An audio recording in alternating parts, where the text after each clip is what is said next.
Right.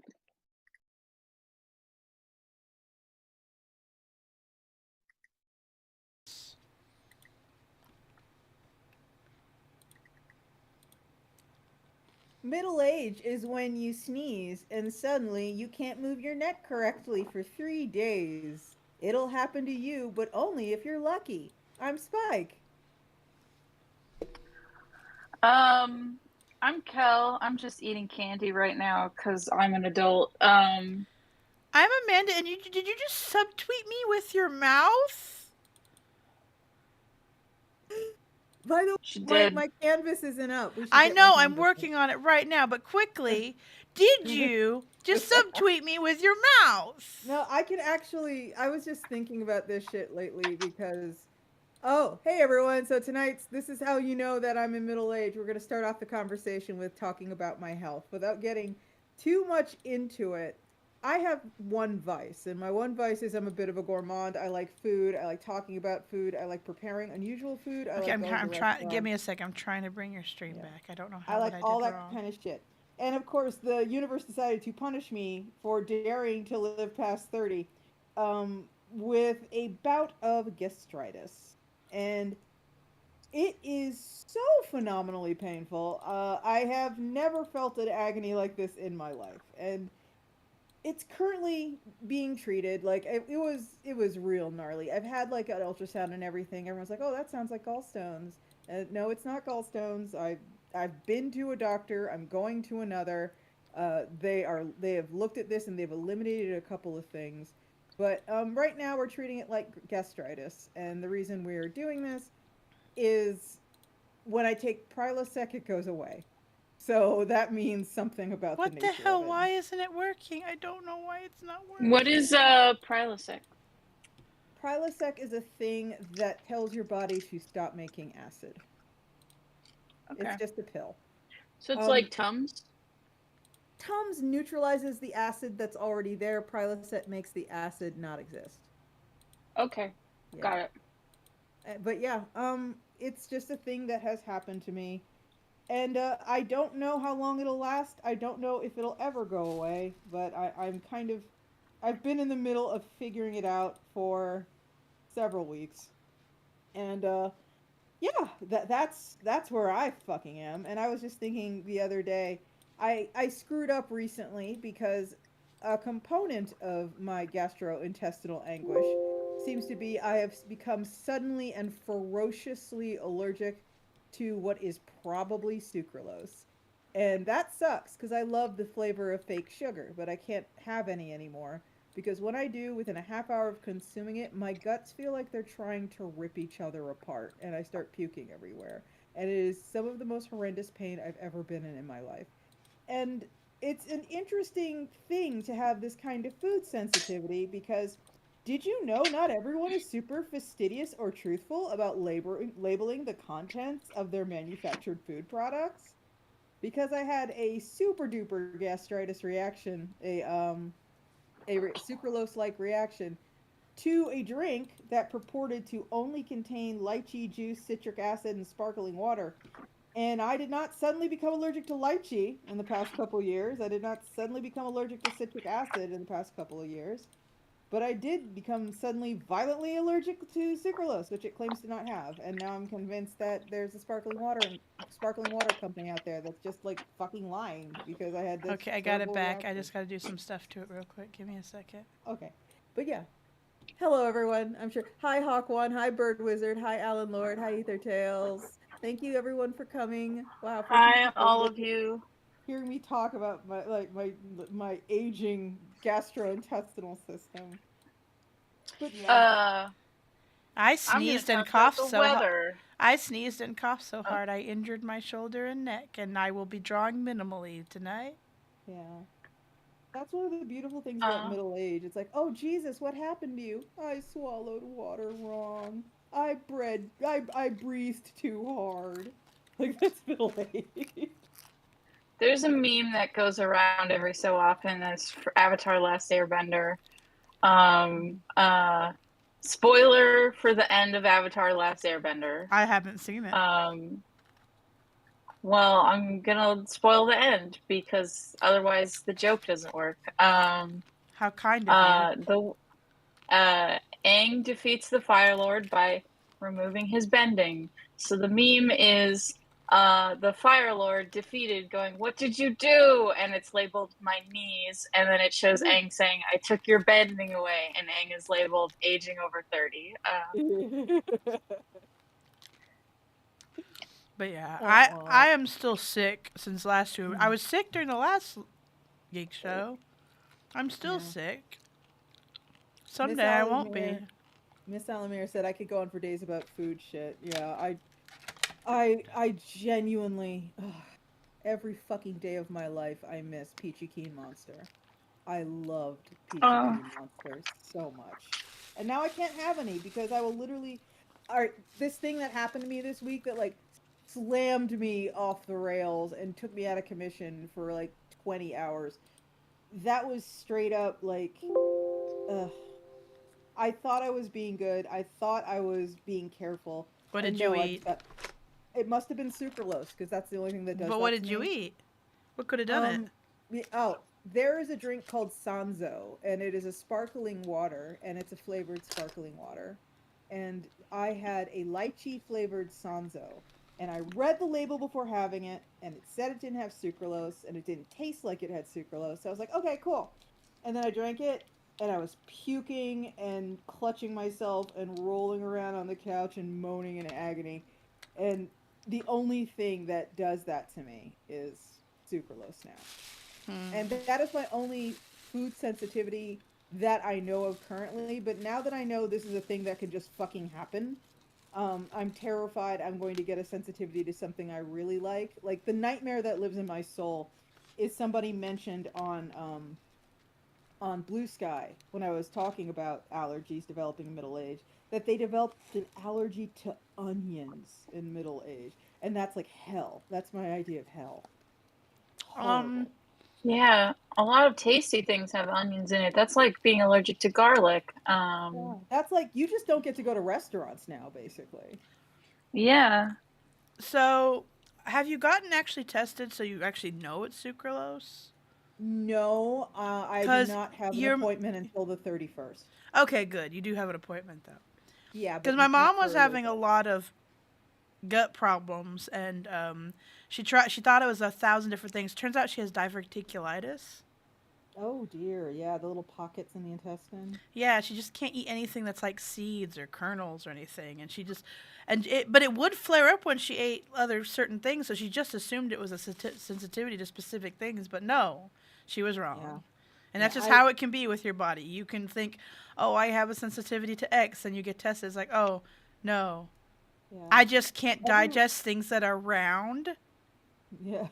Yeah, I everyone in the remember in college cooking with talking to someone and before we went out I was making myself like some eggs and I asked if they wanted any and they were like, "No, for some reason I always get sick when I eat eggs."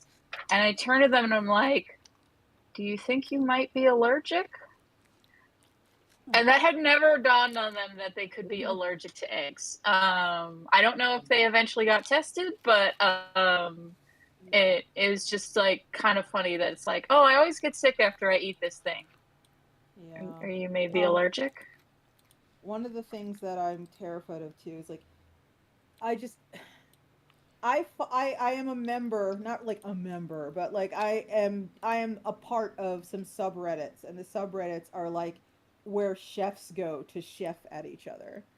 And one of the things they post a lot is sometimes people come into the restaurant and they have these really complicated dietary restrictions to the point where they have to get a printout and they hand it to the waiter and they tell the waiter to take it back into the kitchen. And they like to photograph these because some of them are truly unbelievable. It's just like table 13 cannot have like no dairy, no this, no that, no meat, no this, no that. It's just like I'm talking about like a 10 entry bullet point list. And like other chefs are responding to this photograph of this list with just like honestly, I just go out there and tell them you can't eat here because I wouldn't be able to guarantee none of this would get in their food. Like we're a commercial kitchen. I can't guarantee no onion, no tomato, no garlic, no milk, no eggs, no blah blah blah will get in your food. I can't Because it's guarantee not your just about safety not here. cooking it; it's also about Yeah. shared cooking surfaces. Exactly. If you have an Exactly. allergy, it's not just about what you directly ingest; it's about Yeah, what that's touches your why food. when I tell people about my nightshade thing, I'm like, it's Mhm. not an allergy. It's just Uh-huh. I'll get sick An afterwards. intolerance. Yeah. Yeah, it might But have to do with like the acidity because like certain nightshade plants are worse than others. Um, so it might be mhm. like my pineapple allergy where it's a specific thing in that is common in nightshade plants. Because fun Dramamine. fact, people, I'm allergic to an enzyme in pineapple that is destroyed when you cook it. So if you cook the pineapple, I can eat it, but if it's Isn't that raw, I Dramamine, can't. or am I thinking of something else? Yeah, it's bromelain or however you say it. Begins with a B. But yeah, I my plan now is when I go to my doctor's appointment, I'm going to ask for a referral to a an allergist so I can get an allergy panel so my suspicions can either be confirmed or denied. It'd be nice to just know for a fact what's doing it to me. I don't even know if they have a test for sucralose, but I can ask. So we'll see. Everybody's coughing. It's just me, and I'm still sick. Leave me alone. Oh, I haven't been I'm sleeping well sorry. because I cough, and I wake myself up coughing. Oh God. The last time I went camping, I got a cold like on the plane to Alaska. It was terrible. Yeah, I was glad that basically it was a vacation with my family because I was sleepy the whole time because I was dealing with it's hard to sleep in places that aren't your own bed thing, Mhm. and also dealing with the fact that I was coughing myself awake. But Mhm. also, when I would cough myself awake, my mom would come and be like, "Are you okay? Are you dying? Do you need to go to the hospital, etc." Like it couldn't just be I cough myself awake and go back to bed. I would cough myself awake, and then my mom would be standing there at like 2 a.m. like, "Are you sure you're not dying? I will take you to the doctor right now." And it's like, "No, I promise I'm not dying." This reminds me, how long is a COVID booster good for? I don't know. Like, how many months do they They say recommend? um like how often have they been coming out? Because supposedly the only reason why you need to get a new flu shot every year is because the flu mutates and then it's a new version of the flu.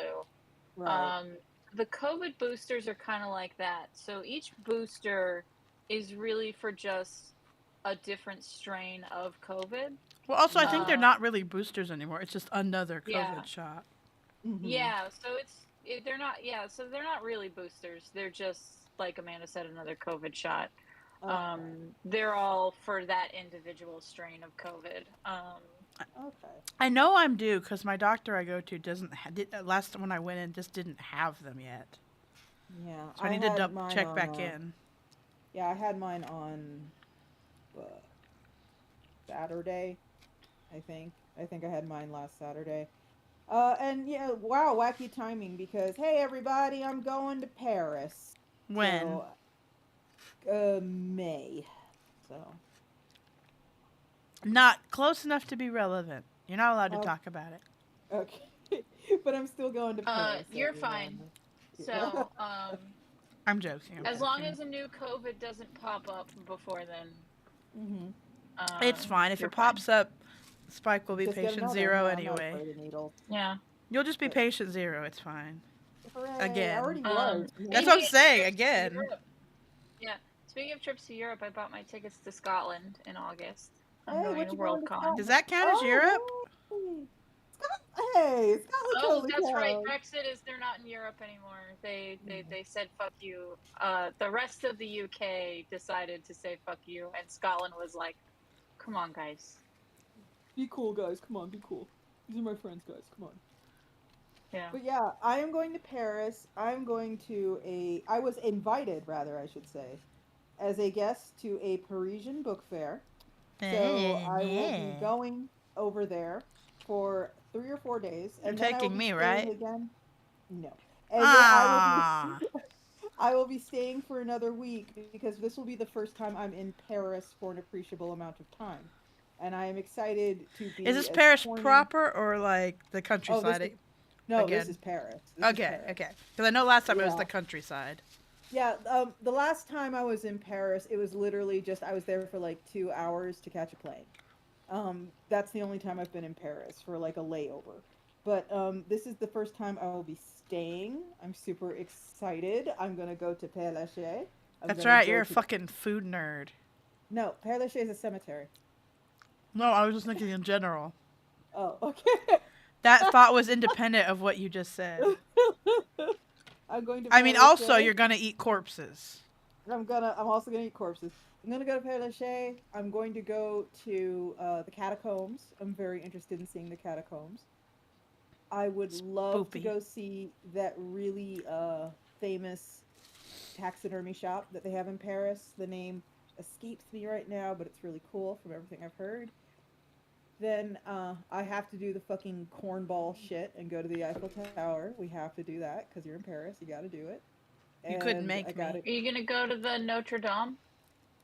I kind of wish I was going a couple years later. I guess I'll go snoop around there.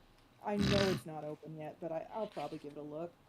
I'm definitely going to the Louvre though. Gonna see what it takes Yeah. to recreate that fucking Beyonce shot. Spike, much more importantly, far more Yeah. importantly, Yes. how serious are you about a pilgrimage to the Chicago rat hole? I would love to go to the rat hole. I want to go to the rat because I have a feeling it's on borrowed time. It would be just like this fucking city to like go over there with a patching truck and just absolutely fill it with tar like next Because weekend, I you also know? want to go to the Chicago rat hole. Yeah. So if you want to I talk details and arrange a trip to the Chicago rat hole, I would love to arrange a trip to the Chicago rat hole. Maybe this weekend or did you see something. someone put like estrogen in it? Yes, estrogen and pennies and stuff, Excellent. all kinds of shit's going in the God rat hole. bless the Chicago rat hole. And it just feels too good and fun that to be Yeah, allowed to no, this is survive. exactly. So This is going to end soon. this is absolutely I going can't to be imagine that people over. who live in front of that sidewalk are thrilled about this. Yeah, and I just Because it's a Chicago's kind of residential street.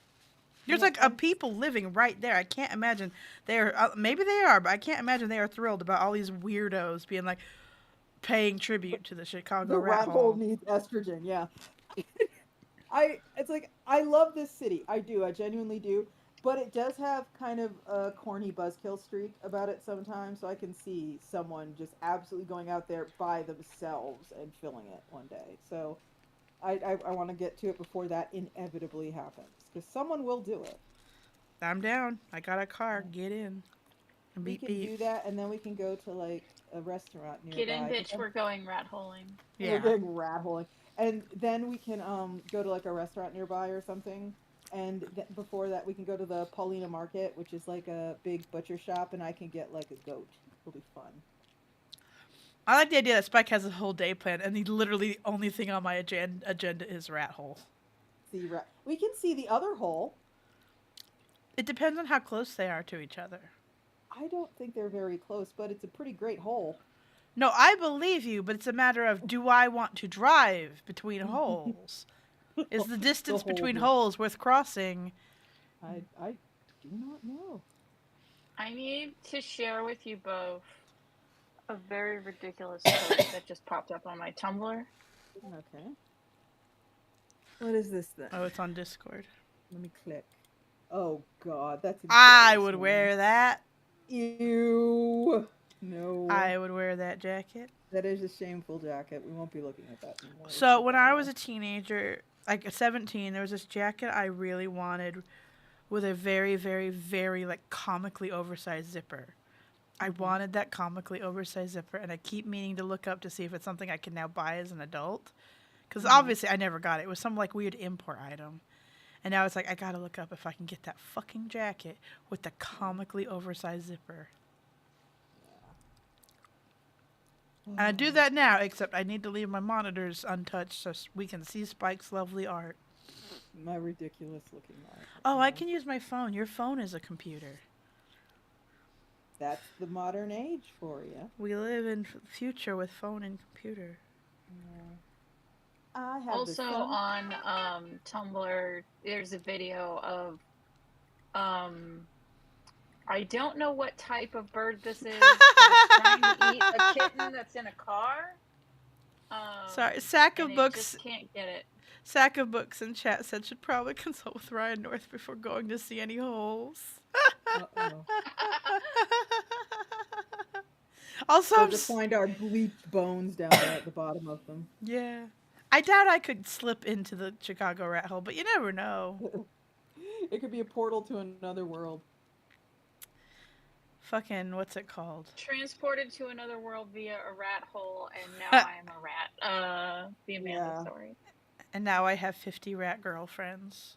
I am become pizza rat. That's how isekai works. You get isekai, and then you get 50 girlfriends. Yeah, if that rat hole was in Japan, it would already have a isekai manga about it. Did you see the manga that is about all dogs got turned into people, but they still act like dogs? I missed that one. It's very funny and is clearly made by a lady who has a dog and loves it, even though it is a complete dumbass. Yeah. Also, I'm I sorry. will link you. Also, chat, I'm sorry if I sound weird. I'm very tired. I am in pain. Also, I made myself a Moscow mule, and I forgot that I'm a lightweight. And I will be drawing soon. I just have to like get my I have to get your my wits about your. exactly. I have to become human. And I'm not Hi, there Sack of yet. Books. Hi, Kristen. Hi, Plot. Thank you for coming. Hello, everyone. Also, I'm gonna run a game idea by y'all. No. Mm-hmm. Yes, too late. Sorry. So I had to drop out of the first round of Iron Circus games, which is a thing we're doing, and I feel totally comfortable talking about because only 16 people are watching this. And it is really unfortunate. The only reason I dropped out is not because I didn't have an idea. It's because I literally, it turns out running a publishing company and executive producing animation at the same time doesn't leave you a lot of time to learn programming and animation. See, And I trying to dropped make out money. and I have none of those responsibilities. I am just tired and a loser. Oh, stop it. But I got destroyed and I had to eventually just admit I can't do everything as much as I fucking hate the idea of that. I can't do everything. And ever since then I've been kind of like mopey about it. But then kind of like I had one of those bolt out of the blue eureka moments recently and I want to run this up the flag and see who salutes a little bit. And the idea, the core idea of the game would be it is the post apocalyptic. So we're not talking Fallout. We're talking like what's a human? Post apocalyptic. And what you are is you're an archaeologist. You're a not, very much not human but still earthling archaeologist, you know, whatever comes after people, that's what you are. And humans are as distant from you as like Megatherium, I guess, would be from us. Do you So dig up an not many. anime body pillow? See, that's actually part of the idea. Yeah. Where it's like, you know, it's your thousands and thousands of years separate you from humans, not millions. So the evidence is still kind of there, especially because of plastic. But the idea of the game is you are a archaeologist and you are at the dig site for, you know, this fascinating ancient culture. And it wouldn't be a super like directed game. It wouldn't be a super this is the win condition, this is the lose condition kind of game. I believe people call this kind of shit cozy games. And the general idea is you would be having to try to interpret what humans were like from the garbage you dig up. And you know, certain things are not going to be preserved, and then certain things are going to be preserved in excess. So Okay, I'm gonna like I like the temporarily. idea. I'm gonna make Spike's screen bigger because I am going to lean back until I Okay, feel up to drawing.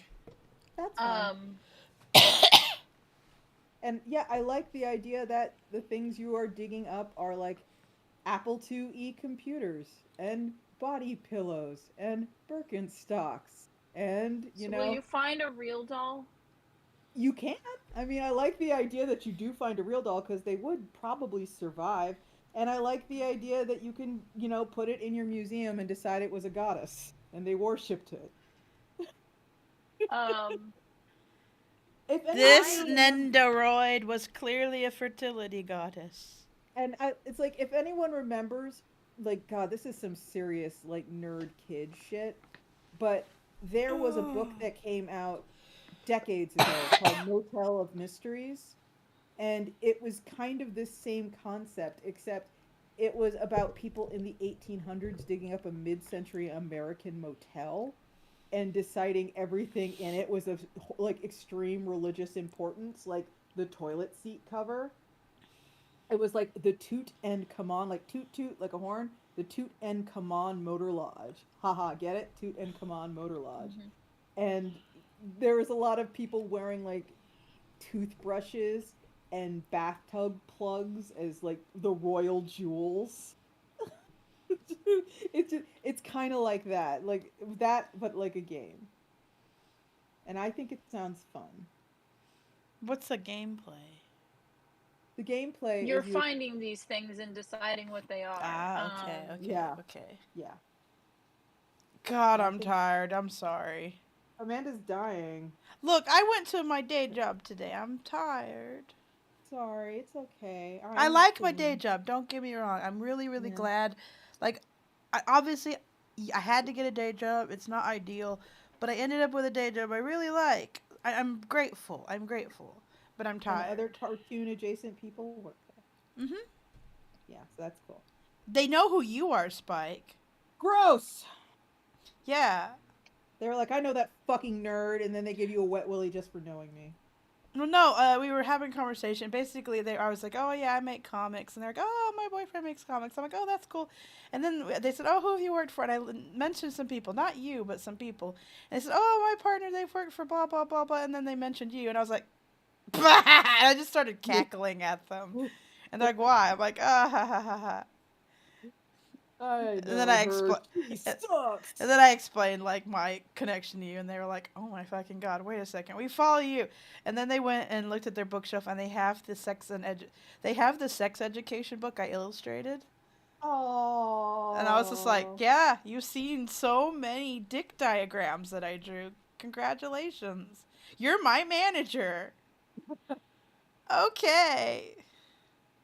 Yeah, Chicago is just crawling with nerds, and guess what? They all work at the escape room. And honestly, it's like I have had this conversation before with other people, and it's a thing I'm like not going to shut up about because I really do think it's true.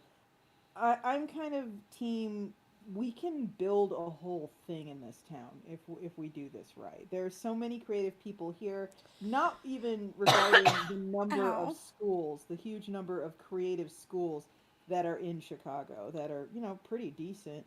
Um, we have just a lot of artists and cartoonists and excuse me filmmaker types here, and if we wanted to we could turn this place into like this city, I mean specifically, into a hub for that kind of shit because it's really crying out for it in my opinion. Yeah, everywhere you spit, there's a comic artist. Yeah, they're everywhere, and the comic scene really is pretty Gross. decent out here. It's just that we have this unfortunate thing that keeps happening, and stop me if you've heard this before. It's just when people take off in Chicago, they move to LA, and it's like gross. You will not Why? catch me doing that ever, Yeah, never ever, in a ever. million fucking It's years. I'm so too sorry. hot. I'm so sorry to everyone who like lives in LA and loves it. I'm so glad for I've you. been there. Live the It's dream. lovely. I'll never go back. Yeah, my opinion of LA is I'm gonna offend a bunch of people. My opinion of LA is it's as a person who grew up on the East Coast and has been up and down all of the East Coast and then went to the South for college and then now lives in the Midwest. So I've lived in a bunch of places. LA, specifically Burbank, is probably the ugliest city I've ever seen. It Wow. is ugly. It is Wow. ugly. Wow. The buildings are low and dirty. The nature is just looks like it's barely hanging on. My It just God. everything feels very mid-century and shabby and unattractive. Like I just Burbank, I don't get it. I don't get it. I'm sorry. That's And where the and nerds live. That's it. That's just where the nerds live. I just can't. It's just such an ugly town. And I'm sorry to people who are like, whatever. Like, I'm glad you love it there, but See, my it only criticism is it hot. like it's Me not like hot. I left Texas because my Texas opinion hot. of LA is tiny, disgusted side. Kind of, yeah, kind of. And I have to be careful because at this point now, I can be said to work in animation. I know a shitload of people in LA, and it's like good for you. But You oh know, a shit god, ton of people in Texas never stop you from dunking on Texas. Texas deserves it. Texas deserves it. Yes, But 100%. I just just at least Texas won't drop into the ocean before we're all 80. Uh, Probably won't. Stuff's gonna happen to Texas, but it won't drop into the ocean. I mean, it might as well. Like the hurricanes are getting bad. But like, what is coming? Like, there are people. Human beings aren't super good at long-term planning. Like, we're just bad at that. It's a problem, and that's the only reason I can imagine anyone actually wants to live in LA. I can't believe you have the same talking point about LA as my mother. Look, it's That it's gonna terrible. I'm drop into the sorry. ocean. Like, wow. It You have the is. It same actually. talking point about LA as my mother. What Also, pallets? Mhm. Spike, Yes. not all of LA. It's gonna be along the Rocky Mountains, so Burbank is safe.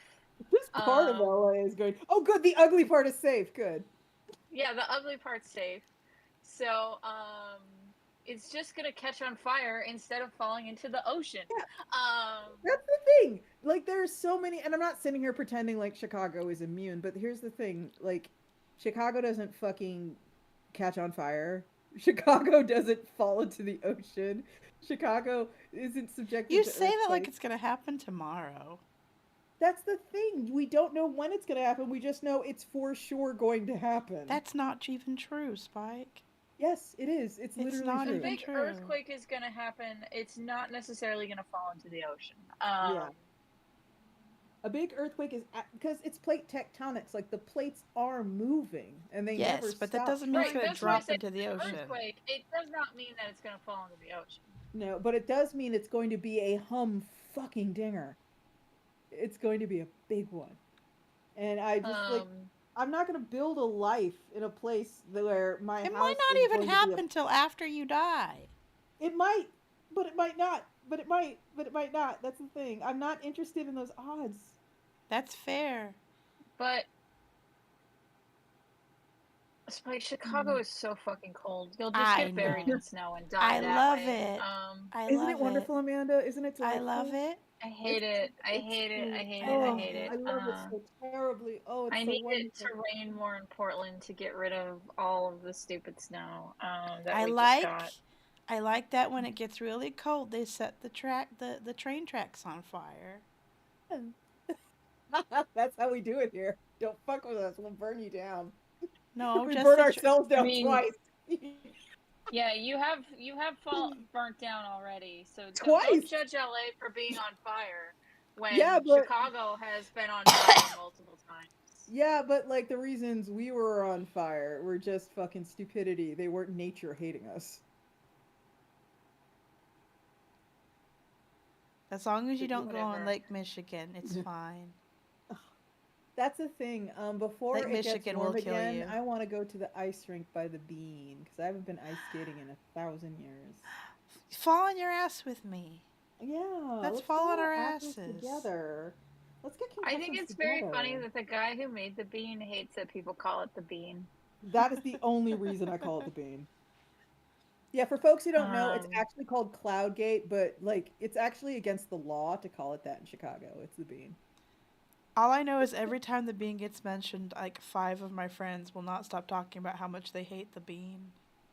Yeah, I Because imagine it's the mostly same way. because mostly because of apparently it costs millions of dollars to clean it every year. Yeah, and people, something about it, it draws people to kind of try and graffiti it a lot. I mean, So, it's a giant pristine bean. Who doesn't look at that and want to either graffiti it or like put their fingerprints on it? yeah, and also the guy who made it's like an absolute asshole. But it's one of those things where I imagine Parisians feel the same way about the Eiffel Tower. Like, I'm sure Parisians are like, "Oh, that fucking thing." A lot of Chicagoans look at the bean like, "Oh, that fucking Did you tourist know the garbage." Eiffel Tower was not built to last? It was meant to be No, it something that wasn't. could It was be disassembled. yeah, it was for an exposition. It was temporary, and there were a lot of what's the word I'm looking for? Petitions to get it torn down after the end of the expo. They're like, "Can this fucking thing go, please?" But it never got torn down. And now they won't tear it down because that's where a big chunk of their tourist dollars go. So Yeah, they need it. yeah, and France is a lot like Egypt and stuff. When a massive part of their economy Camels. is There's camels tourism. everywhere. There's camels I everywhere. think I think they make the most tourist dollars out of any country in the world. Yeah, I wouldn't be surprised. And they do it, and they fucking resent God, it, but I'm they still such a do it. lightweight. I didn't even drink that much. Mm. And I'm just um, lounging and fading. My dad is a retired welder, and he was very impressed by the welding job they did on their bean. I'm so happy to hear that. But for folks who don't know, that's the whole Chicago thing. When you go downtown, first of all, Chicago fucking slaps. I just want to say that it's amazing here. I love it. It's great. And when you go downtown, you will see Millennium Park, and at the heart of Millennium Park is the bean, and it's the big silver bean. And walk under it. That's always fun. It's great to see the bean's little butthole. That's kind of interesting. And then you can walk around and look at the Oh, beautiful I never park looked at the bean's grounds. butthole. Yeah, you can go and take a peek. I stood like 3 feet away from it and said, neat, and then walked away. No, you gotta see its butthole. Okay. And then you can go to Crown Fountain, which is, if you're not ready for it, it's always fun to see people's reactions to Crown Fountain. And then you get to go see the Love and Marriage Fountain, aka the Married with Children Fountain, aka Buckingham Fountain. Yeah. Kristen's dad apparently ruined several tourist photos just wandering around the bean trying to find the seams. That's great. And the um, Buckingham Fountain's great because that's kind of, it's a touristy spot, but not super touristy. Like you'll go down there and there'll be a couple guys with carts selling cotton candy and balloons, but not like a ton of Ow. people. People do their whatchamacallit, they do their gender reveals down by Buckingham Fountain sometimes. So yeah, you'll see, gross. Fucking I know, right? nerds. You'll see like pink and blue balloons going up. Ugh. But yeah, Gross, gross, downtown gross. Chicago has a massive, massive Central Park land, and we don't have a Central Park, but we have tons of Central Park I land. We feel have like museum campus. We have a lot of things. I It's feel really like nice. if I ever had a baby, I would do Hmm. like a fake out gender reveal and it would just be Nickelodeon slime. Or purple balloon. No, Nickelodeon slime. This is very specific, Spike. I also said I want to get Nickelodeon slimed at my wedding. I don't know why I want to get Nickelodeon slimed at important parts of my life, but I do. Because you are a media casualty. No, I think it's just because I'm gross That too. and I like That too. slime. Also, But did yeah, you what know I'm saying that is, Nickelodeon slime was usually like pudding? I didn't know it was pudding. Yeah. At least that was last I heard. It was I basically was reading an pudding. article the other day that explained what Cookie Monster's cookies are made out of. They are Um, not made out of cookie. no, because if there's any oil or fat, then that would It. stain the Cookie Monster puppet. Oh, yeah. Ah, Um, sensible. Okay. um, so like while it is some organic things, they have to be like very specific with the recipe because um, if it's too hard, um, then it looks like it hurts when he's eating it. Mm-hmm. Um, and but it has to be sturdy enough that he can hold it up to his mouth. They're like, if it breaks in half, that's not funny. It has to break into a 90 bazillion pieces. But it also needs to be sturdy enough that he can like pick it up and it doesn't break until it gets to his mouth. Um, and they go over like the whole like specifications for Cookie Monster cookies. Um, I would make them and out of plaster of Paris. Um, Fair enough. Would it be a so good they're made idea? of I don't like know. some rice cracker material. Ah. Uh, Hmm. Oh God. Yeah, okay, over there. I'm so yeah, so just. they're made out of pancake mix, puffed rice, grape nuts, instant coffee, and water. And then they glue chocolate chips in with hot glue. Ew. Um, It's not. You're not supposed and to eat it, Spike. Hmm. It's for a puppet. and so far only one guest on Sesame Street has mistakenly eaten Cookie Monster's Oh cookies. no. That's the one. Um, can you guess what actor it Of was? course I can't. Um, It was Adam Sandler. I would not have guessed Adam Sandler. By the way, you just saying his name has initiated neuron activation. Quit it. So I like to just leave YouTube running while I work and let the algorithm choose stuff for me to watch. And if I don't like it, I thumbs down it so it doesn't show it to me again. And as a result, it just kind of like goes through stuff and fine tunes itself to find me shit. But sometimes it throws me some real wild curveballs. And one of the ones that it threw me recently has to do with comedians, just like the comedian scene.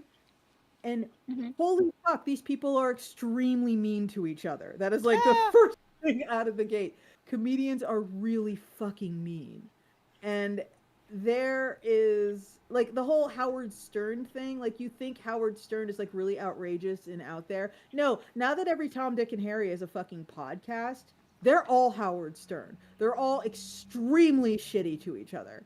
And when I'm talking like shitty to each other, I'm talking about a woman talking about how happy she was to abort the pregnancies of her boyfriend who is sitting right there next to her.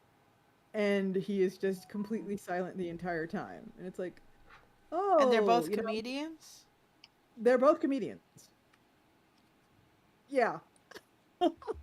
And there are these like factions in comedy that have recently come to the surface. And this is like deep dive shit. Y'all can look this up after this is over. But okay. So there was a comedian years and years and years ago who I will admit I thought was really fucking funny. But he kind of fell off the map. And because of the way media is right now, where there's always something new coming along, you don't really investigate why people you really like stop making content. You just move on to the next guy, right? And this guy was called Cat Williams. And if you can find some, like, in his prime Cat Williams stuff, it's extremely fucking funny. But then he just stopped making stuff and he disappeared. And very recently, he was on the podcast of like I think a former NFL guy who just goes by Shay Shay. Like his whole thing is he got a podcast now. He does interviews, and Cat Williams was on it. And he immediately, I believe, RuPaul would say, read everybody for filth, just fucking dragged the entire room, spilled tea, and there's a whole shitload of ways to interpret what he said.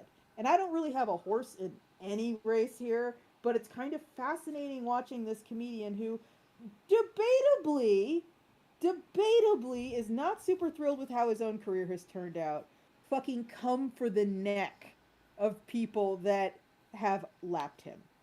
And he has this theory, and this is a real theory. Alum Lord says, "Ah, yes, cat went ham a couple weeks ago." Oh God, did he? And you can find this interview. I'm pretty sure it's still up. And one of the things he said, this is like a thing he actually said. I'm not going to exaggerate. I'm not going to embellish. This is a thing he actually said.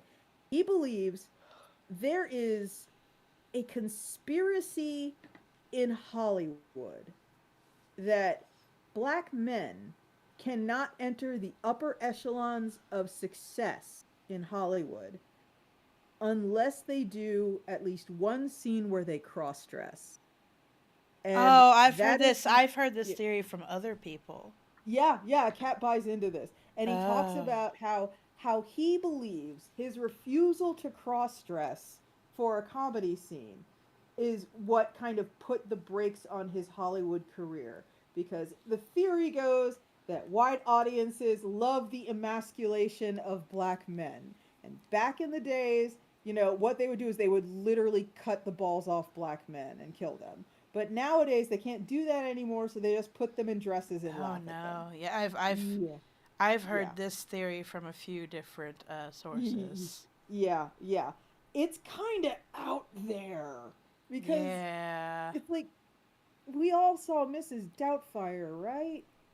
We all know about Dame Well, Edna, right? It's like cross dressing is hardly for comedy is hardly just like the exclusive realm of the humiliation of black men. So it's kind of weird to me because it doesn't super hang together. But this is a thing Cat Williams goes Also, into, and the thing is, there hasn't always been a humiliation angle to it. yeah, exactly. But the thing that he goes into is he starts naming names of all these people he feels have, sold their soul and compromised their morals by putting on a dress and being in a movie or going on Saturday Night Live. And he has the biggest hate boner for Kevin Hart I have ever seen in my entire life. It is wild. Yeah, and all of Monty Python did it. Kids in the Hall did it constantly. It's a regular feature on Saturday Night Live. It's cross dressing for comedy is not new hat. It's not race specific. It's kind of just a thing.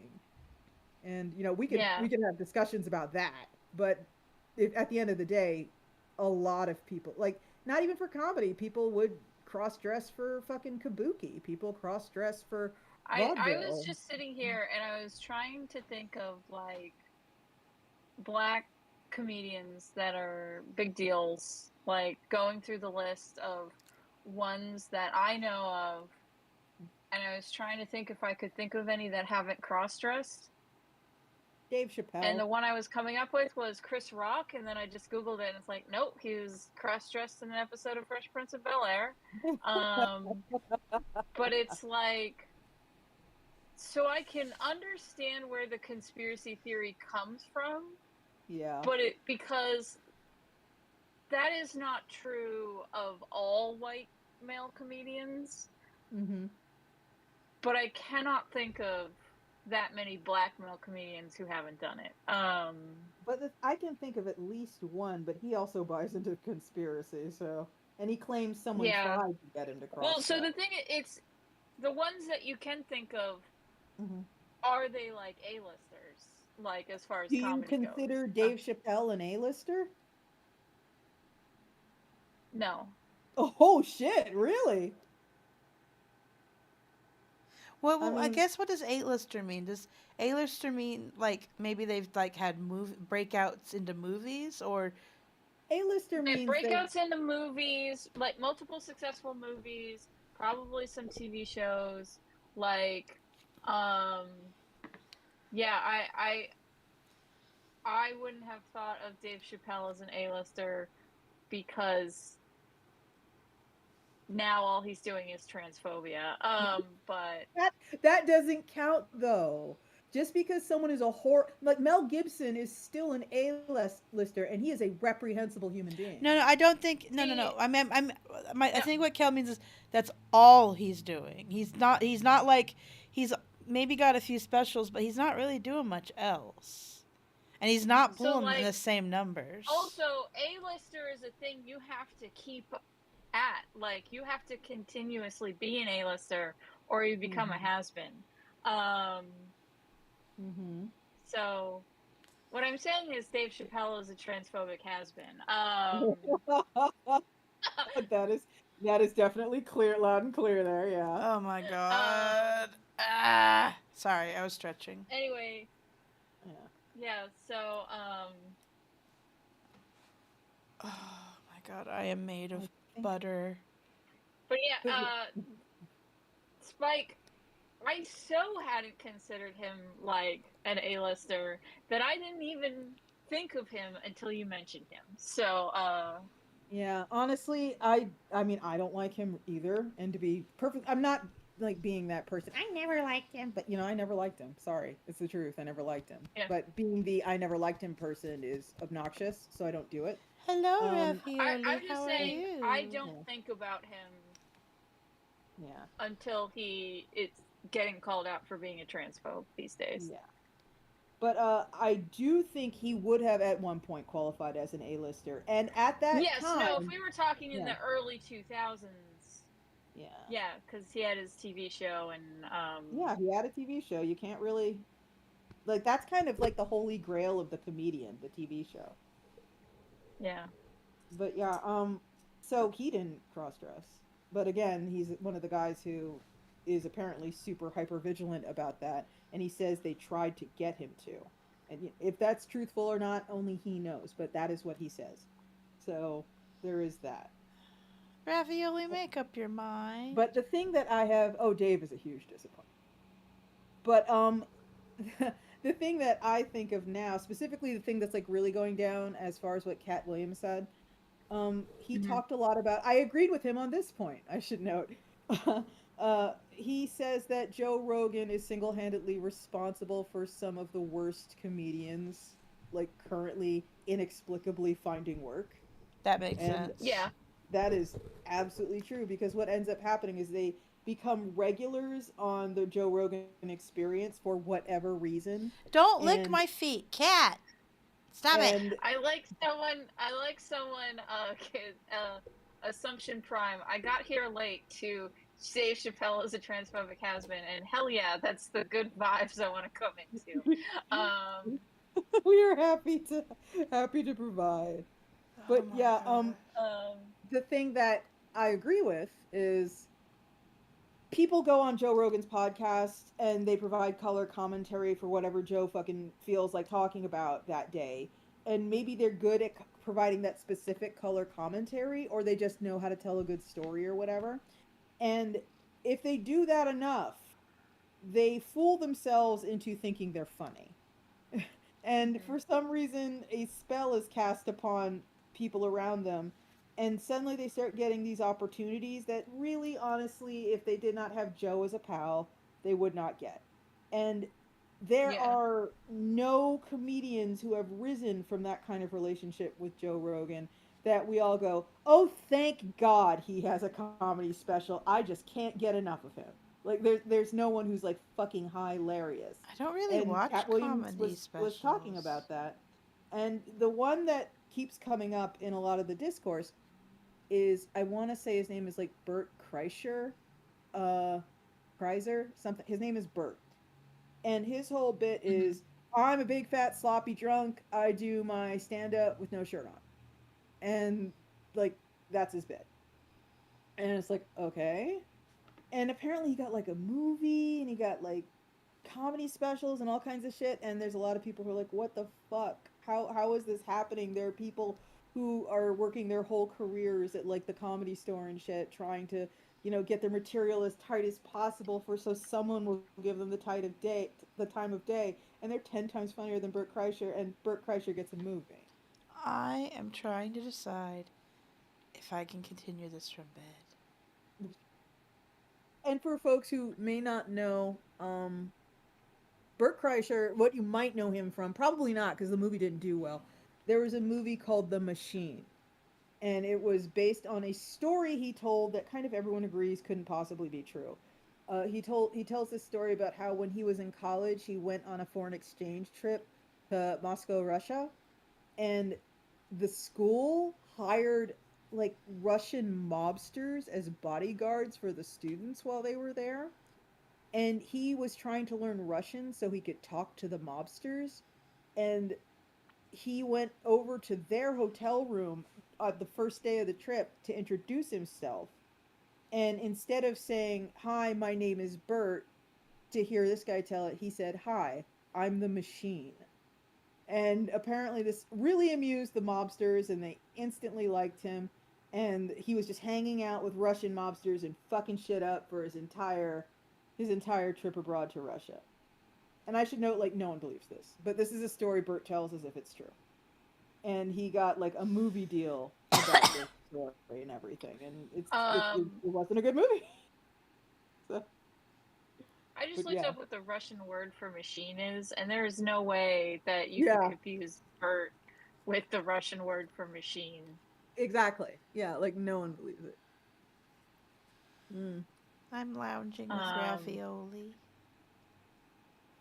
Also, I didn't know that Joe Rogan was like the source of these sober Novembers or what sober Octobers that people were doing a while ago. Like that's the reason people were doing that because apparently Bert Kreischer is such a like he is troubling and alarming his friends with the amount of drinking he does.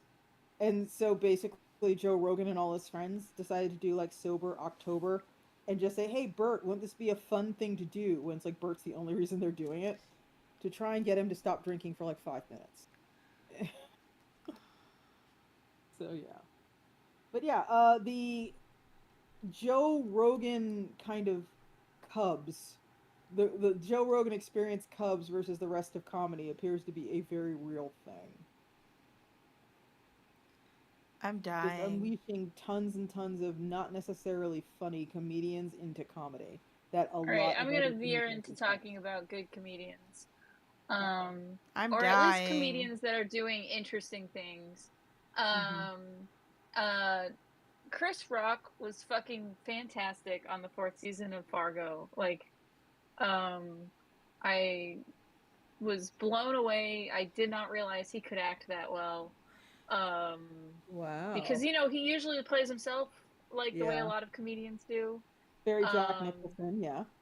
yeah, and so he was really, really good in the fourth season of Fargo. He's like the head of an organized crime gang. Mm. And yeah, he's fucking great in it. Uh, if someone hasn't seen Fargo, at least watch Fargo season 4. You don't need to watch the rest of the seasons because they're doing that anthology thing where each season is its own story. Like Um, American, that's not American Cop. yeah, though they're like sort of connected. Basically, like season 1, the cop lady's dad is a retired police officer who owns a diner, and when stuff starts to go crazy, he's like, this is like the Sioux Falls incident back in 70 whatever.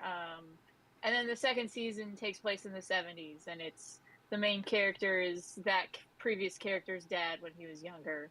Mm. um and and then like the third season is like different gangsters that were slightly connected to season 1's gangsters.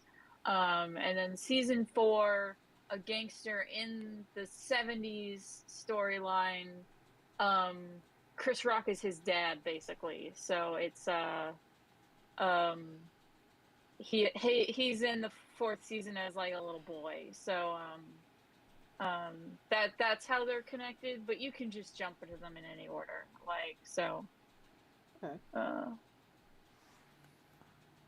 Bruce the new Campbell is. season is Oh. just wrapped up and I haven't watched it yet, but I will, because they've all been pretty good.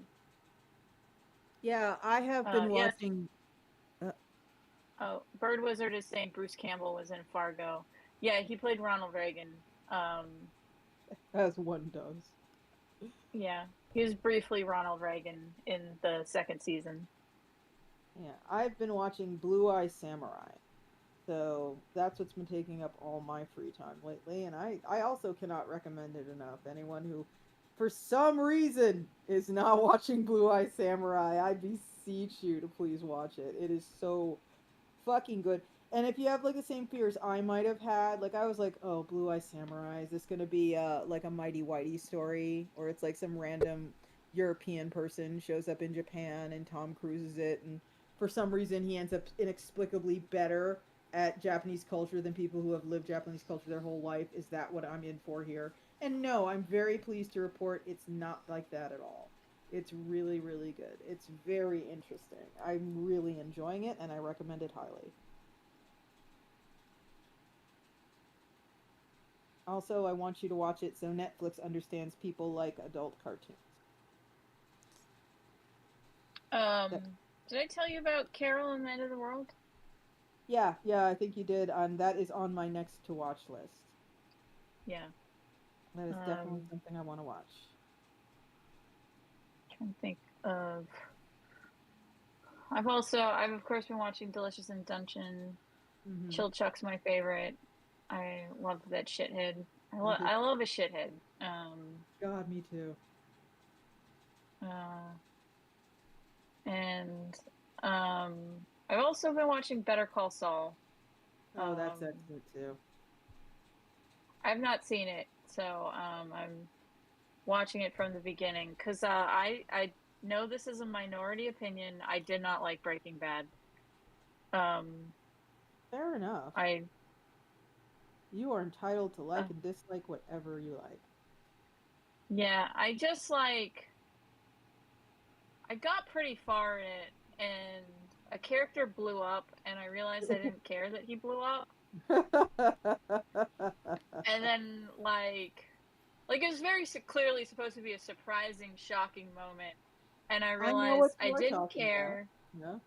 Yeah, and I also um and he was my favorite character, so if I didn't care if he blew up, they could blow up everybody and I wouldn't care. And Yeah. I took that as a sign that I should stop watching it. And Yeah. I had better things to do. It was a very interesting demise. I think we could talk about Break Bad. You know what? If you're going to be annoyed, we're going to Breaking Bad's spoil it. old enough. Yeah. Gus gets blown up. Gus was my favorite. Yeah, but like the way Gus got blown up is pretty good too. Just saying he got blown up makes it sound like it was a car bomb or something. He, oh, it's like there It was was a. like a old rival in a wheelchair, Mhm. like like he's having a conversation with Gus in this planned meeting, and it turns out the guy in the wheelchair put a bomb in his wheelchair, so that way he could blow himself and then by extension Gus up in the meeting, as Yeah, revenge. to, like to put it in a more sort of distinct kind of thing. Like basically what ended up happening is Gus Fring, who is the head of a massive meth distribution conglomerate, killed the members of another cartel who were the nephews of an old cartel member who had at some point in his life a massive stroke that left him about 90% paralyzed and in a wheelchair. The way this man communicated is with a service bell, like the kind you ding to get people's attention, the receptionist's attention is like ding, ding, ding, ding. That is like kind of the only way he could communicate. He couldn't talk anymore. And at some point, Heisenberg came to his room at the nursing home and was like, "Hey, this is who I am. This is the deal. I know you hate Gus Fring. I want you to have Gus Fring come here and talk to you, and I'll do the rest." And basically, Gus Fring came in the room and did his Gus Fring thing where he was like kind of not lording it over the guy, but he was just sort of trying to be very, I win, you lose, haha about it. And the guy just starts dinging his bell with this look on his face that's kind of hard to read because he's really palsied, because he's really paralyzed. And he's dinging the bell over and over again. And it takes Gus a minute to realize the bell is a switch for a bomb that is in the chair. And so this guy is suicide bombing Gus Fring as revenge for killing his nephews. And the whole scene where Gus Fring dies is fascinating because he walks out of the room after being blown up, but the camera shot is in profile, and he tries to adjust his tie, but he doesn't quite get it right. And when the camera swings around, you see like half his head is gone. And then he just falls over and dies. And that was like a really big deal scene in Breaking Bad. So yeah, if you didn't feel anything when that happened, it's time to stop watching. Yeah. Um, and I think like part of why I didn't like it is so Breaking Bad helped me realize I think guns are boring. Fair enough. I I don't particularly think guns are really interesting. Mm-hmm. Um, I feel like a lot of the times they kill a scene rather than add to the interest in it. Mm-hmm. And so also everyone talking about, oh, it's so interesting watching Walter White like be corrupted and become darker. And I was like, no, he was always a piece of shit, like from the get go. Like he was just looking for a reason to be terrible. Um, so I think because it wasn't the slow corruption that everyone tried to sell me on the show as, like, was instead more power revealing rather than power corrupting. Mhm. Um, I think that's also partly why I didn't 100% jive with it. Um, uh, and yeah, there's just like I feel like it just wasn't that interesting. Um, Entirely fair. yeah, Entirely. I feel like the other troubled white dude Mhm. TV shows that people talk about, The Sopranos and Mad Men, are both better. Because like in Sopranos, he has like an internal conflict even if he doesn't realize it. Like, yeah, he's a horrible man, but Yeah. that like the fact that living this horrible life is subconsciously affecting him, so he needs therapy, I think Yeah. did make it more interesting. I agree. Um, and then I just love Mad Men. Mad Men is one of my favorite shows. And I just think that yeah, like But Breaking Mad Bad, I Men, feel like just never quite lived up to its predecessors. see, I would argue that Breaking Bad is very much in the vein of I can tell a lot about a person who misses the point of this show. Like people who watch Breaking Bad and think Heisenberg is the hero, or people who watch Mad Men and think Don Draper is aspirational, or people who watch, you know, God, I don't The even know, yeah, Sopranos. The Sopranos, and they think Tony Soprano is fucking cool and a badass.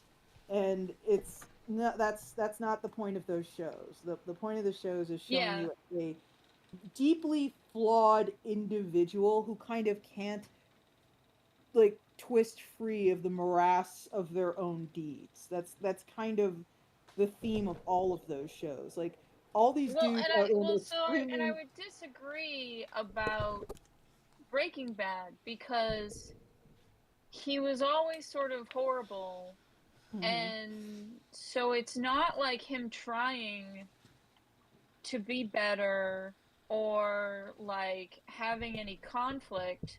Really, the story is just he gains the power to be who he truly wanted to be all along. mhm. And I feel like that is less interesting than the other two options. Um, and Better Call Saul is working better for me Mhm. because It's smoother. Jimmy is a shithead. I love a good shithead. Yeah. And but it's also very clearly like there are a lot of points where Jimmy tries to do the right thing, but Yeah. then like his people's assumption about him prevents him from being a better person basically. I Like I just also got to the part hmm, have you seen all of Better Call Saul? not all, no. Have But you I am finished the first season? yes. So I just got to the part where he has successfully revealed the corruption in the nursing home, Uh-huh. and like he didn't have to do that. Like yes, he did it to like um increase his profile, but he Mhm. is doing a good thing. He is helping these elderly people like not get Ripped off. um Yeah. ripped off, and and so it is like unrepentantly a good thing that he's doing, Yes. even if there is a little bit of self-serving motivation to it. Mhm. And then his brother won't let him join the prestigious law firm Yeah. because he used to be a dirtbag. Like, Yeah. His brother's like, "Yeah, you're not a and lawyer. it's his You're just brother who he yeah. has selflessly been taking care of all season. Yeah. So yeah, so it's that is like infinitely more interesting and tragic than anything that happens in Breaking Bad. Yeah, and Um, for folks who do not know, for folks who have not watched Better Call Saul, uh Saul Goodman, his name, Saul and Jimmy are the same person. Saul Goodman is a name, a fake name he takes on for racist reasons. And he he is named Jimmy. And Jimmy's brother is a real lawyer, like a high profile, high powered partnered attorney in a distinguished practice. But he doesn't go to work. And he doesn't go to work because he has developed a serious mental illness. He has developed a major anxiety wherein he has become convinced he is dangerously allergic to electricity. And this is a real thing that has really happened to people. Not an allergy to electricity, but becoming convinced you're allergic to electricity.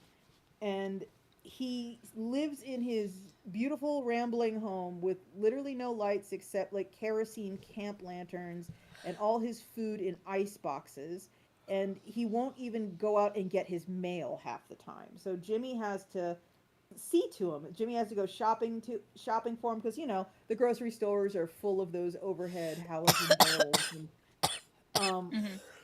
he so he so yeah, Jimmy does a lot for his brother, just a lot of basic maintenance shit to basically allow his brother to persist in this delusion that too much electricity will kill him.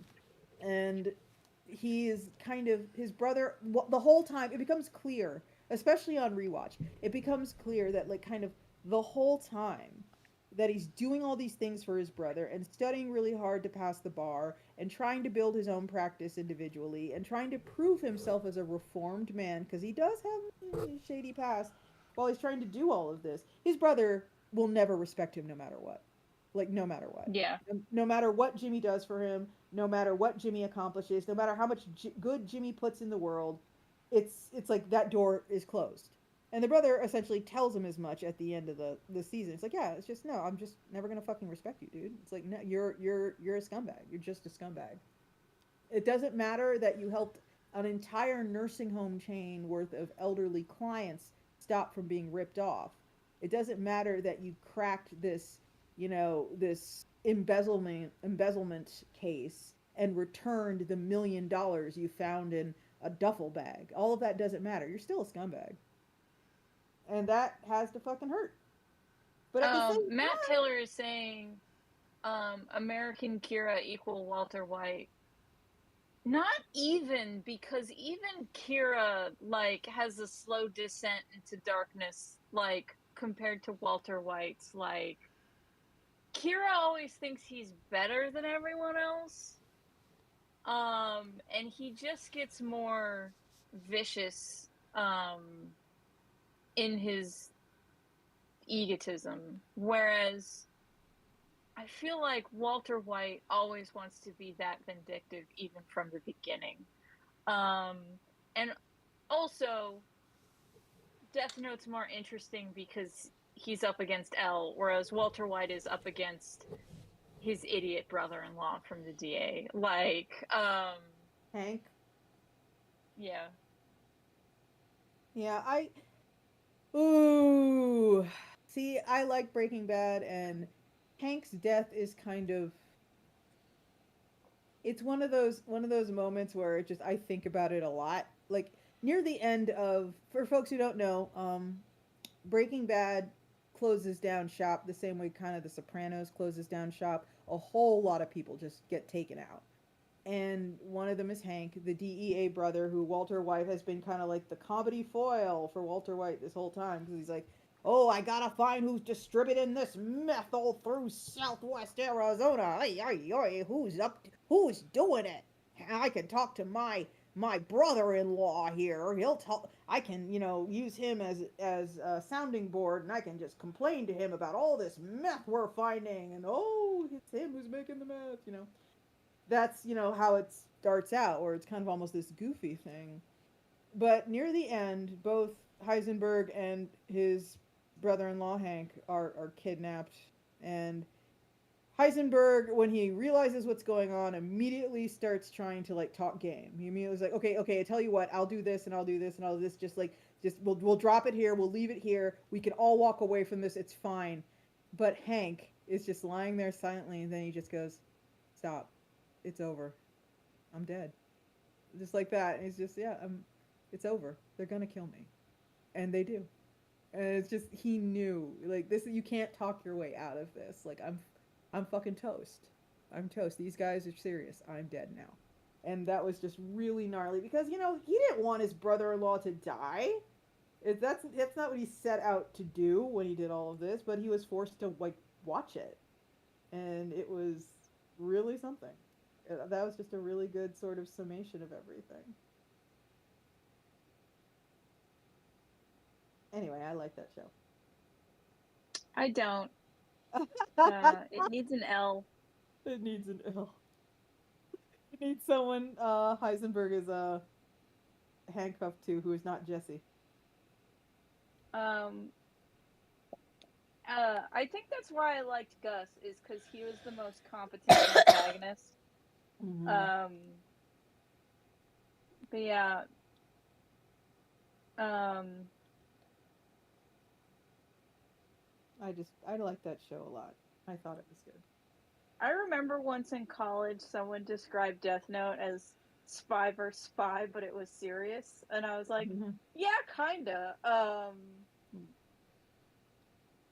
The only sort of real attachment I have to Death Note is I'm aware of it, like what the concept is, and since 2020, I have wished for a Death Note many times. I know exactly who would not see tomorrow if I had one. I'm sure lots of people could say that. Yeah. How you doing, Amanda? I'm on the floor. That's okay. Earlier in the chat, someone brought up this new anime, Fearin'. Mm-hmm. I did watch some of that, and it's interesting, but I wish it kind of went a little bit more into, I don't know, like outlooks on life. Basically, Spike, the plot of this anime is, it's right after the standard fantasy party of heroes has defeated the Dark Lord. Mm-hmm. And they're all heroes. This is the greatest thing they've ever done. Mm-hmm. And then they part ways after the celebration. And the elf that's in the group is like, all right, well, I'm going to go. And they're like, you're not going to hang out a little bit? And she's like, no, I like want to keep exploring. But I'll come back and visit you when I get to it. Mm-hmm. So she comes back 50 years later, because since she's an immortal elf, 50 years is nothing to her. Right. And like the main hero of their group, like, is about to die of old age. And the whole thing, and that's what makes her realize, like, oh, all these people that I sort of bonded with aren't actually going to be around very long. So I should actually, make an effort to get to know humans, because they don't last much longer than 50 years. Yeah. And so she's traveling around with the like adopted daughter of one of the other heroes, as her like mage apprentice. Mm-hmm. And is kind of trying to connect with people who have shorter lifespans than her.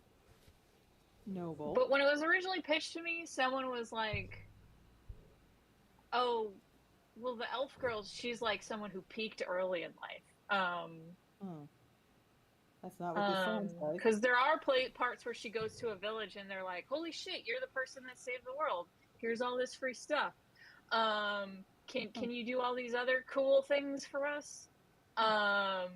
And she's like, all right, and kind of goes with the flow. But yeah, when it was first described to me, I thought there was going to be more of, well, what do I do after I've peaked at such a young age? And that seems to be less a part of it. So it's still interesting, but I'm like slightly disappointed that it wasn't the thing I thought it was going to be. Okay. What's this called again? Fearin'. Fearin'. Okay, and it's an The anime. comics on the Shonen Jump app, Okay. but the anime is on Crunchyroll. Okay. Okie dokie. Yeah, after Blue Eye Um, Samurai, I might give that a look then. After you watch Delicious in Dungeon. And Monster and Pluto. Oh, Monster's really long. Yeah, sure Watch is. watch Pluto and all those other ones that we mentioned first, because Mhm. Monster's like 70 episodes. Yeah. Yeah, I got a lot on my to watch list for reasons I have covered multiple times on this podcast. It takes me a while to get around to watching stuff I actually want to sit down and watch with a capital W. It's much easier to watch garbage. Prosy D is the dub voice for the dwarf cook in Delicious in Dungeon. He's doing a great job. Oh, I'll have to check that out. This is a complicated. See, I just want to get to this page. Assumptions Prime. Yeah, uh, the Farron is more about the relationships and how we connect to other people even when they're gone. That's more what it's about. Whereas, like I said, I kind of was thought it was going to be and was hoping it would be about peaking early. Uh, so it's not that it's bad. It's just, oh, I wanted a different thing. Oh, this Uh, reminds me. I'm gonna show everybody the next page. If you were here last week, you already saw one of these pages, but we got the next page recently.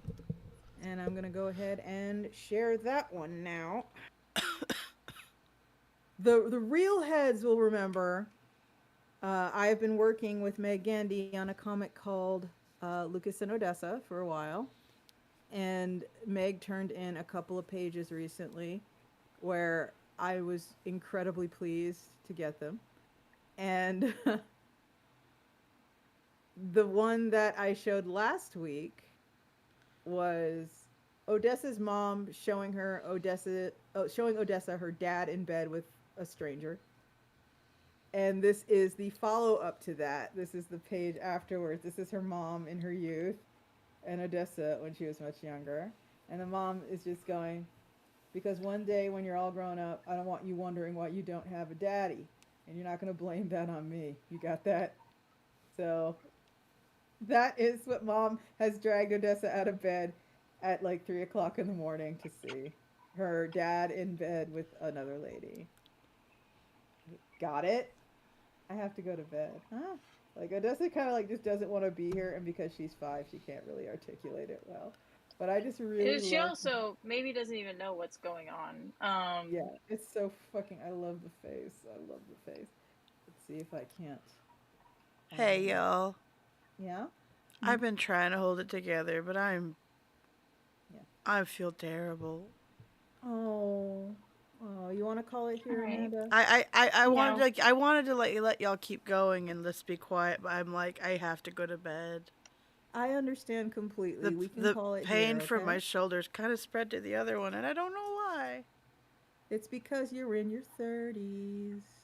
I don't really think that's diagnosable Okay, the or real reason is helpful. because one side pulls on the other side. Yeah, I guess so. But yeah, really, really quick before we go. So this is the previous page where the mom's going, "Okay, hon, take a good look. See We daddy, and see daddy's friend. Good. Look at it. Good. Remember it. Okay." Because one day when you're all grown up, I don't want you wondering why you don't have a daddy, and you're not gonna blame that on me. You got that? Got it? So yeah, that is the thing. That is the thing that I've been looking forward to most seeing from Meg, and just getting this 2 page. It's so good. Anyway, we're gonna call it here because Amanda is about to crash, and we would like to let Amanda crash. Everybody, thank you so much for tuning in. Thank you so much for watching. Thank you so much for everything. We will see you here, same bat time, same bat channel. I'm Spike. You can find me mostly these days on Blue Sky. I am Iron Spike on there, all one word. If you go to blikada.com, BLIKADA, webcomic.com. You have to use HTTP, not HTTPS, because it's domain forwarding, not a domain in and of itself. You will find my webcomic inspired by Cossacks, Revolution, caste systems, and the how systems fail people. It's about 50 pages long, and we'll be wrapping up chapter 1 soon. And I really look forward to seeing how it reads when it's all together in one place. Please read Bokata. If you go to lackadaisy.com, you will see the Lackadaisy webcomic, proudly published by Iron Circus Comics. We are working on the Lackadaisy animation season 1 as we speak. If you go to lackadaisyshop.com, I think, let me make sure I'm not about to screw up here and give you the wrong URL. It's either Lackadaisy Shop or Lackadaisy Store. I can never remember. It is lackadaisy.shop.com. You will find really warm hoodies, excellent hoodies. The season 1 commemorative keychain for hitting 2 million and becoming the second highest funded animation crowdfund in the history of the internet. Some cool t-shirts and beanies, some prints. I really like the Lackadaisy Wilds poster print. It's very cute. And we're going to have more stuff on there soon. Please watch Lackadaisy. Please subscribe to the Lackadaisy animation channel on YouTube. Please support cool adult animation that no one else will make, so we had to make it ourselves. And support Iron Circus Comics, publishing The Strange and Amazing since 2007. Someone called us the A24 of comics once, and I will literally hold on to that for the rest of my fucking life. I'm Kel. I make comics about gay werewolves in the future that you can read at kelmcdonald.com. I stream at twitch.tv/kelmcdonald every Tuesday, Wednesday, and Thursday. So I've been streaming my pages while Geek Show's been going on. So you should all follow me on there and come watch me draw and talk about different TV shows I have watched with my buddies. And I have social medias, but I hate them. They're all listed on my website. Follow me there. All right. Good night, y'all.